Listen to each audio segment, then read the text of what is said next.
السلام علیکم۔ Musa Saeed voice of people YouTube channel سے مخاطب ہوں۔ آج 22 ستمبر سن 2023 جمعے کا دن، رات کے 10 بج رہے ہیں۔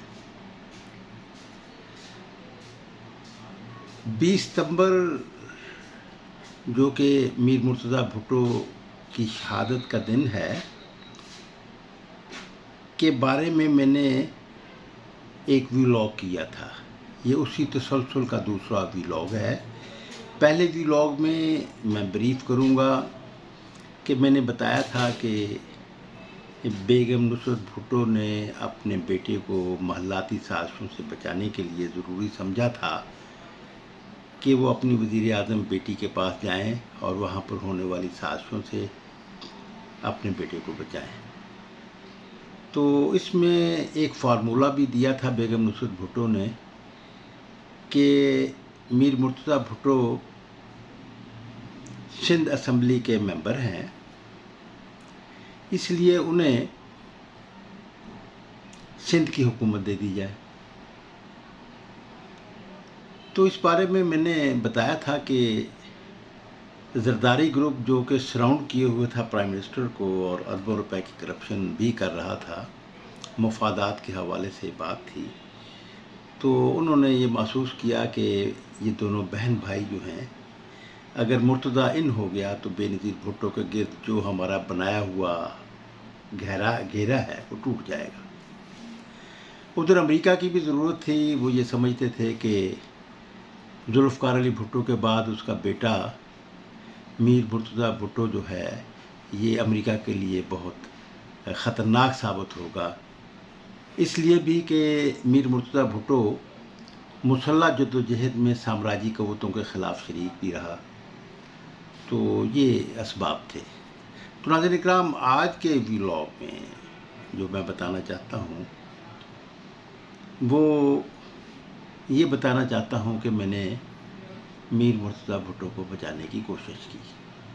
اچھا، وہ صرف کوشش میر مرتضیٰ بھٹو کو بچانے کی کوشش نہیں تھی، در حقیقت وہ پیپلز پارٹی کو صحیح عوامی انقلابی ٹریک پر لانے کی ایک جدوجہد بھی تھی۔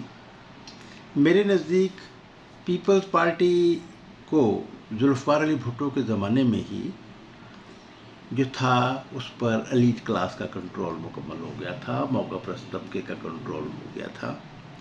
بھٹو یہ سمجھتے رہے کہ وہ ایک تضاد دور کروا رہے ہیں بیوروکریسی کے ساتھ اور بڑے طبقے کے ساتھ غریب طبقے کا، جیسا کہ بھٹو صاحب نے اپنے اف آئی ایم اسیسینیٹڈ کتاب میں جو جیل میں لکھی اور پھانسی پانے سے پہلے لکھی، شہید ہونے سے پہلے، تو اس میں انہوں نے اقرار بھی کیا کہ میں نے دو طبقات کو آپس میں ملا کر چلنے کی کوشش کی اور ان میں آبرومندانہ مفاہمت کروانے کی کوشش کی۔ یعنی اقتدار جو تھا وہ تو بڑے ہی طبقے کے پاس تھا، تو لیکن بڑے طبقے کو وہ یہ کوشش کرتے رہے کہ غریبوں کا بھی کچھ خیال کرو۔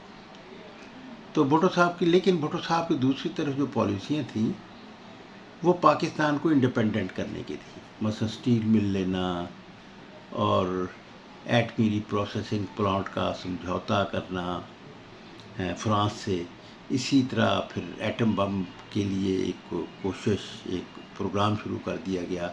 تو بھٹو صاحب یہ سمجھتے تھے کہ جو پاکستان سٹیل مل ہے یہ ایک بنیادیں فراہم کرے گا اسٹیٹ سیکٹر کو اور نیشنل کیپٹلزم پیدا ہوگا، تو اس سے وہ امریکی اثر و رسوخ کم ہونا شروع ہو جائے گا۔